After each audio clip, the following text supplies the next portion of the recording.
Hey guys, welcome back. This is going to be a really short and simple video, but I wanted to quickly show you how I have my HDZero receiver set up on these Skyzone Sky04X goggles. I know that these are some really common goggles and a lot of you guys may already have them or you might be thinking about getting them, and I thought it'd be useful to show you how I mounted the receiver and how I'm powering it and all that, just to maybe give you some ideas for your own setup. And also, if you have the Machine EV300O goggles, they're the same physically on the outside as these goggles, so everything I say here will apply to those as well. So we're gonna go ahead and jump into it. I've got this receiver connected to the goggles here, and I'm gonna show you how I have it physically mounted first. So let me go ahead and unhook the cables. And here's something that you might not be expecting. So I've got this receiver on here, and if I wanna remove it, I can just pull it off just like that. Now it's removed from the goggles. How did I do that? So the existing HDZero receiver, it does come with a bracket and it screws into this fan housing on the goggles. Now the problem with that is that the Skyzone goggles use a different fan housing than the Fat Shark goggles.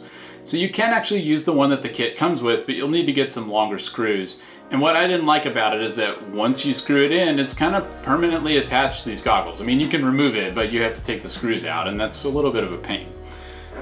So what I did was I 3D printed this part to attach the receiver to the goggles. And honestly, this is pretty much why I made the video, because I think this 3D print is really cool. Somebody on Facebook pointed me to a Thingiverse link for it, and I'm gonna put that down in the description below if you guys wanna print this. I think his name was Raphael, and Raphael, if you're watching this, I think your 3D print is awesome. So this is just a simple little square. It's a very simple 3D print. And it's printed out of TPU, which is this flexible rubbery material. So hopefully you can see that I can kind of squeeze it and it moves around a little bit. And that's important for how this works. So I can just take this and it just fits directly over the fan housing on these goggles, and it kind of slides on there, and it's very secure. I mean, once it's attached, I can flip this over and it doesn't come off. But this is a very secure mounting, and what I like about it is that if I don't want it on the goggles, it's really easy to just pop off and remove. So I know a lot of you guys are moving straight to HDZero and just completely ditching analog, but I still have quite a few analog drones that I fly, and so I like having the ability to take this off and get the lighter weight and smaller size of the goggles when I'm not flying digital. So I can just go ahead and pop that on there like that. And like I said, I'd really recommend taking this approach if you're using these goggles.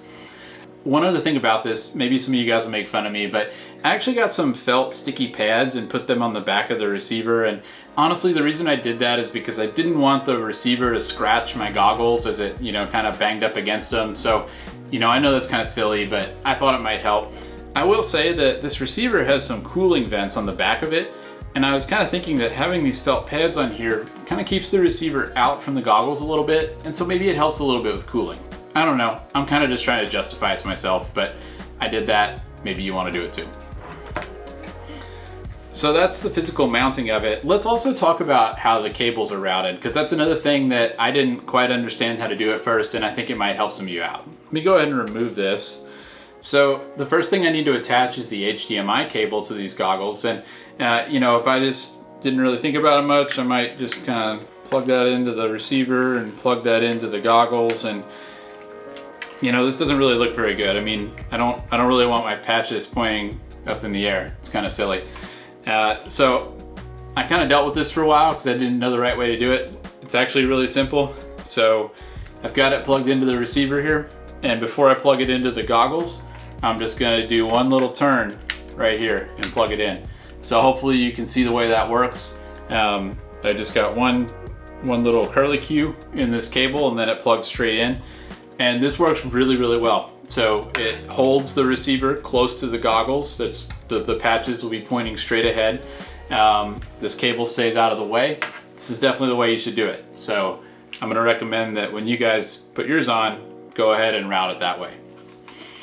The last thing we need to look at is power. Now, if you watched my previous HDZero videos, I went through the various power options for the receiver. So, there are a couple of different ways you can do this. So the way I'm doing it is I'm using this included cable that lets you power it from the balance lead on a 2S battery pack. So I have this cable that just runs from the receiver to the balance lead on my battery.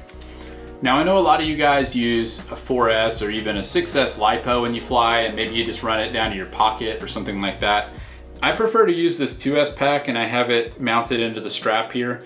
This is the Fat Shark battery pack that uses the two 18650 cells.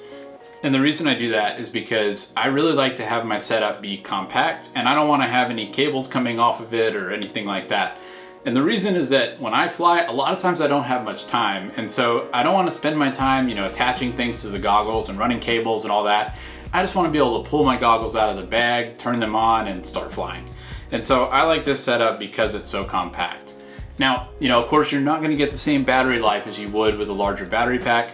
I haven't really found it to be a problem personally. I can generally get through a flying session on one set of cells, and I just carry a couple of extra cells with me in case I do need to swap them out.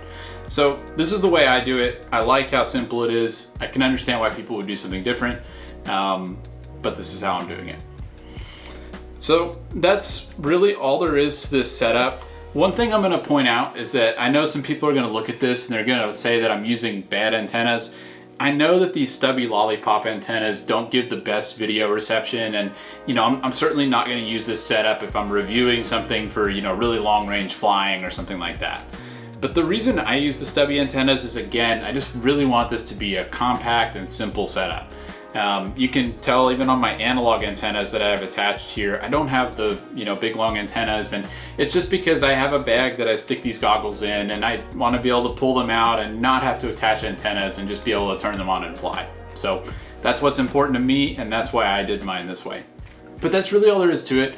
I'm not going to do a full review of these goggles. There are a lot of reviews of these online, and I don't want to rehash all of that, but in terms of how they work with HDZero, I'll just say that it's been a really nice experience. So the OLED screen in these goggles looks really, really nice. I feel like it makes the HDZero cameras look their best. And I appreciate how lightweight and small the setup is. I mean, this still isn't, quite as glamorous as I would like. So, I'm definitely hoping to get some goggles with built-in HDZero someday, but for the time being, I think this is probably the best setup you can get in terms of being, small and lightweight. And it feels heavy on your head, but it's not ridiculous. So all that's been really good. I haven't had any trouble with these in terms of connectivity or HDMI port problems or anything like that. They've been rock solid. And yeah, honestly, I think if you're buying new goggles for HDZero and you want to get the best possible thing you can, you should probably look at getting these, especially if you still fly analog, because they do work really well for analog too. So that's gonna do it. Like I said, guys, this is a really simple video. I didn't want to spend too much time talking about this, but I just thought this might help some of you if you're trying to figure out how to get everything set up on these goggles, or if you're considering buying these goggles for HDZero. But yeah, let me know if you have any questions down in the comments, and stay tuned to this channel. I'll definitely be posting more stuff on HDZero and other FPV topics soon.